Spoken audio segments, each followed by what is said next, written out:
নানা টানাপোড়েনের মধ্যে কুয়েত থেকে সুসংবাদ পেল বাংলাদেশ।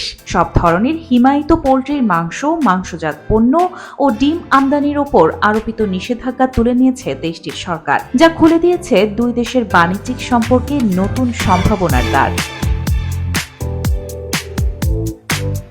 এক বিজ্ঞপ্তিতে কুয়েতস্থ বাংলাদেশ দূতাবাস এই তথ্য নিশ্চিত করে জানায়, স্বাস্থ্য ও মান সংক্রান্ত পূর্বের নিষেধাজ্ঞা তুলে নিয়ে বাংলাদেশি পণ্য আমদানির অনুমোদন দিয়েছে কুয়েত সরকার।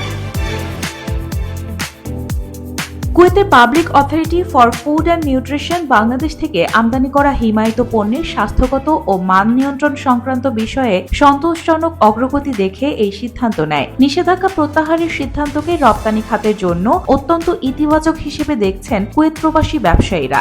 একই সঙ্গে দেশ থেকে আসা পণ্যগুলো আন্তর্জাতিক মানের কিনা, ট্রেডমার্ক, ওজন ইত্যাদি বাংলাদেশ সরকারকে ভালো করে খতিয়ে দেখার আহ্বান জানিয়েছে ব্যবসায়ীরা।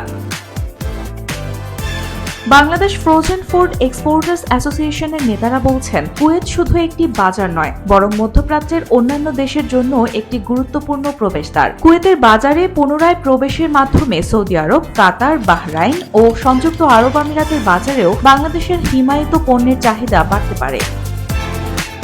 স্বাস্থ্যগত ও মান সংক্রান্ত উদ্বেগের কথা উল্লেখ করে 2023 সালে বাংলাদেশ থেকে মুরগির মাংস, মাংসজাত পণ্য ও ডিম আমদানির ওপর নিষেধাজ্ঞা জারি করেছিল কুয়েত সরকার। এতে দেশের চিংড়ি ও মাছ রপ্তানিও বড় ধরনের ক্ষতির মুখে পড়ে। বহু রপ্তানিকারক প্রতিষ্ঠান বিকল্প বাজার খুঁজতে বাধ্য হয়, আবার অনেক কারখানা উৎপাদন কমিয়ে দেয়। নিষেধাজ্ঞা প্রত্যাহারের ফলে দুদেশের বাণিজ্যিক সম্পর্ক আরও জোরদার হবার আশা করা হচ্ছে। রায়হানা হক মুন, RTNN।